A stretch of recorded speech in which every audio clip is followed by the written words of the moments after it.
La Corte Constitucional aprobó por 8 votos a 1 el Fast Track o vía rápida para que el Congreso apruebe las normas y reformas que se requieren para la implementación del nuevo acuerdo de la paz con la FARC. Notiregional, comprometido con este proceso, les trae el siguiente informe. María Victoria Calle, presidente de la Corte Constitucional, anunció oficialmente que el Fast Track o vía rápida fue declarado exequible y de esta manera se permite que el Congreso colombiano dé curso a las iniciativas y reformas que se necesitan para sacar adelante el acuerdo de paz con la FARC. En el análisis del primer cargo, la Corte Constitucional declaró exequible el literal F del artículo primero, es decir, el que hace referencia a la vía rápida, que no es más que el Fast Track para las reformas constitucionales.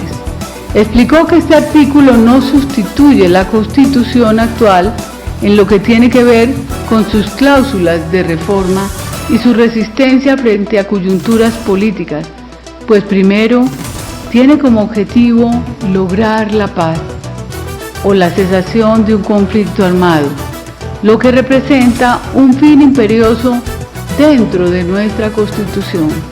Las facultades concedidas al presidente de Colombia, Juan Manuel Santos, a juicio de la Corte Constitucional, no privaban al Congreso de las suyas, manifestó la presidenta de esta Corte, María Victoria Calle. Indicó que las facultades concedidas al señor presidente de la República no privaban al Congreso de las suyas. De igual manera, estas facultades especiales se conceden exclusivamente para la implementación del acuerdo final entre el gobierno y la guerrilla de la FARC y solo pueden ejercerse por un término de 180 días. El Congreso de Colombia está listo para iniciar el trámite de las primeras 5 iniciativas que están incluidas en las normas o reformas que se requieren para sacar adelante el proceso de paz con la FARC. La primera es la ley de indulto o amnistía, que sería aprobada antes de finalizar el año. Se declara con esta decisión de la Corte Constitucional en sesión permanente hasta implementar los acuerdos. Antes de que finalice este año, pudiéramos tener la ley de amnistía aprobada. Eso va a permitir que también este mismo periodo la FARC puedan iniciar todo su tránsito hacia las zonas de ubicación y ojalá que el 31 de diciembre todas estuvieran ya las tropas de ellos en las zonas de ubicación. Voceros de diferentes grupos políticos se manifestaron con respecto al pronunciamiento de la Corte Constitucional. Algunos lo respaldaron, otros lo criticaron. Estas son las reacciones.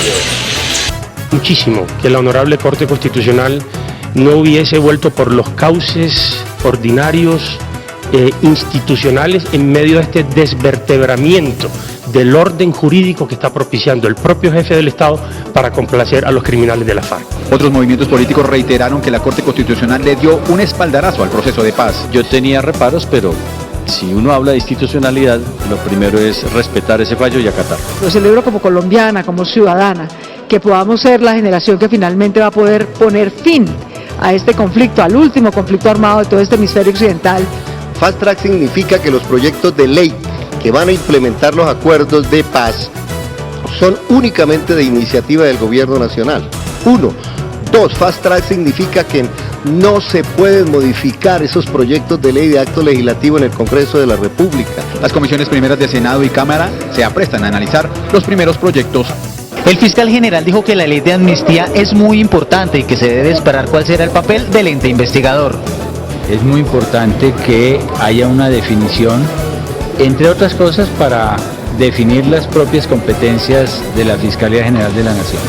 La Fiscalía General de la Nación prepara informes con respecto a la Jurisdicción Especial para la Paz, afirmó el titular de esta entidad, Néstor Humberto Martínez. De la Nación no forma parte del modelo de justicia transicional, pero a nosotros nos corresponderá presentar los informes de los graves delitos de lesa humanidad y de crímenes de guerra que cometieron todos los agentes que estuvieron comprometidos en el conflicto.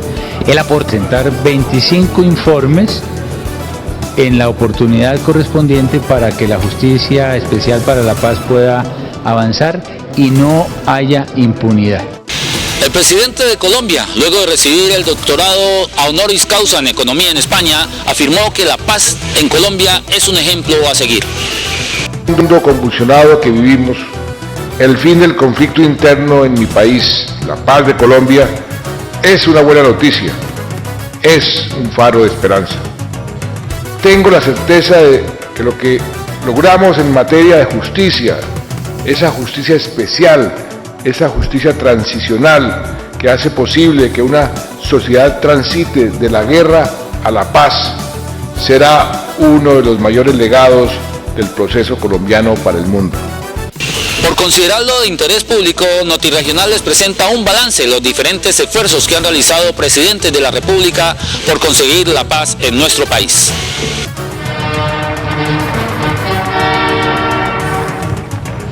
Es una imagen que se queda grabada en la memoria de los colombianos.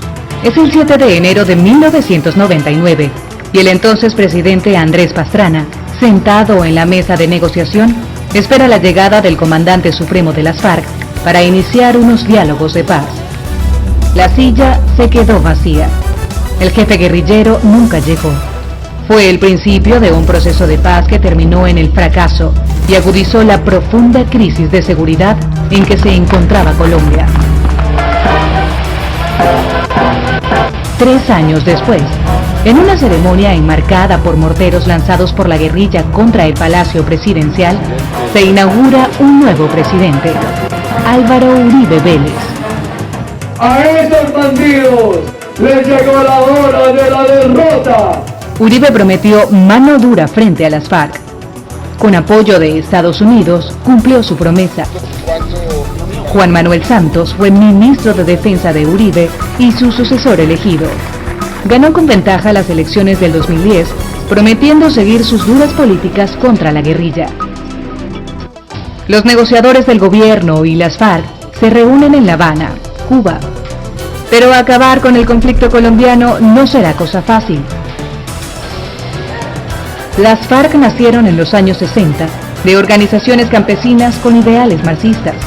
A diferencia de otras guerrillas latinoamericanas nacidas en plena Guerra Fría, nunca tuvieron apoyo significativo ni de Cuba ni la Unión Soviética. Encontraron en el rentable narcotráfico los recursos para convertirse en un poderoso ejército que llegó a dominar vastas áreas rurales de Colombia. Las FARC han reclutado niños para unirse a sus filas. Han masacrado poblaciones enteras. Han minado el campo. Han puesto bombas en las grandes ciudades. Y han llevado a cabo miles de secuestros. Pero las violaciones de derechos humanos no son monopolio de las FARC. Además de otros grupos guerrilleros, surgieron grupos de autodefensa paramilitar, organizaciones de ultraderecha que, según algunos cálculos, son responsables de más de la mitad de las 220.000 muertes que ha generado el conflicto, incluyendo miles de activistas de izquierda. Y el ejército tampoco tiene las manos limpias. Los militares han sido acusados de colaborar con los paramilitares, y durante el mandato de Uribe, un escándalo reveló que hasta 3.000 civiles habían sido ejecutados por miembros del ejército y disfrazados de combatientes de las FARC, para que fueran contados como bajas de guerra. Las FARC y el gobierno llegan a los diálogos con profunda desconfianza mutua. Los plazos establecidos se han atrasado una y otra vez.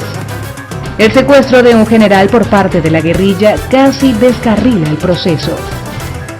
La negociación se centra en 2 ejes principales. El primero es buscar reformas económicas para enfrentar las causas de la guerra.